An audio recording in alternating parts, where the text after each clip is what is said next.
इस हत्यारे की बस एक ही कमजोरी है और थी किसी औरत को देखते ही इसकी बंदूक का जाम हो जाती है। साफ साफ निशाना पास में ही था, फिर भी वो खुद को उस खूबसूरत औरत को देखने से रोक नहीं पाया। खैर, हत्यारे ने खुद को जल्दी शांत किया। जब उसकी धड़कन 65 तक आ गई, इस वक्त गोली चलाने पर निशाना सटीक लगता।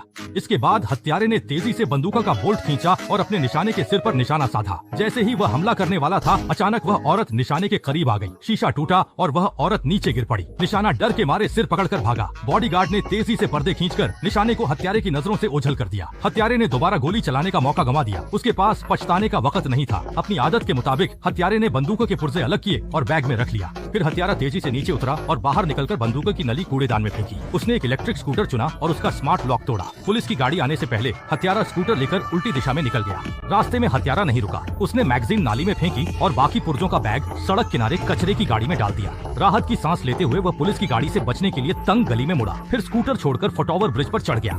उसने हेलमेट में भारी चीजें डालकर पानी में फेंका। हेलमेट डूब गया और हत्यारे का असली चेहरा सामने आया। वह पास के सुविधा स्टोर के टॉयलेट गया, पानी से खुद को जल्दी साफ किया और कागज से बदन पोंछा ताकि शरीर की गंध जल्दी मिट जाए। इसके बाद उसने दाढ़ी साफ की और खुशबूदार स्प्रे लगाया। यकीन हो गया कि कोई गलती नहीं होगी। हत्यारा तैयार होकर निकला। एयरपोर्ट के लिए टैक्सी ली। एयरपोर्ट पर कूड़ेदान के पास हत्यारे ने अपनी हिफाजत के लिए रखी आखिरी पिस्तौल निकाली, उस पर खुशबू छिड़की और उसे कूड़ेदान में फेंक दिया। जासूसी से बचने की उसकी काबिलियत वाकई आला थी। एयरपोर्ट पर सिक्योरिटी से गुजरते वक्त हत्यारे ने पास बैठे पुलिस के कुत्ते को देखा। उसे लगा जैसे वो किसी बड़े खतरे का सामना कर रहा हो। अब भी लापरवाही नहीं कर सकता था। हत्यारा सीधा नहीं मुड़ा। उसने आसपास देखने का नाटक किया। जब देखा कि कोई ध्यान नहीं दे रहा, वो टॉयलेट में गया। फिर उसने खुद को साफ किया। जब यकीन हो गया कि शरीर से कोई गंध नहीं आ रही, उसने दिल की धड़कन जांचने वाली घड़ी भी कूड़ेदान में फेंक दी। पुलिस का कुत्ता टिकट खरीद रहे हत्यारे पर ध्यान नहीं दे रहा था।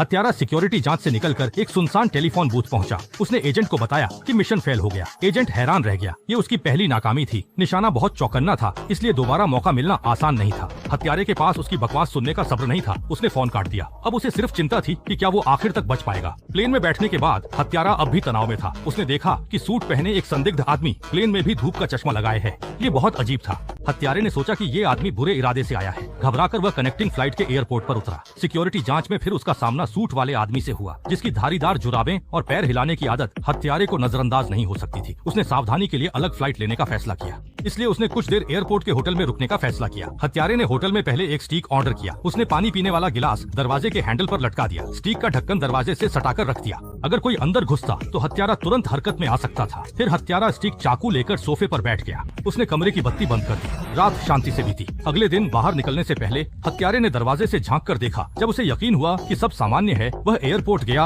और अपनी फ्लाइट पकड़ी। प्लेन से उतरकर वह गाड़ी से अपने घर पहुंचा। वहां दरवाजे पर पैरों के निशान देखे। कुछ अजीब लगा तो उसने पिस्तौल निकाली और घर की ओर बढ़ा। उसने देखा कि निशान घर के अंदर तक हैं और अंदाजा लगाया कि कोई घुस आया है। इसके बाद वह चौकन्ना होकर घर में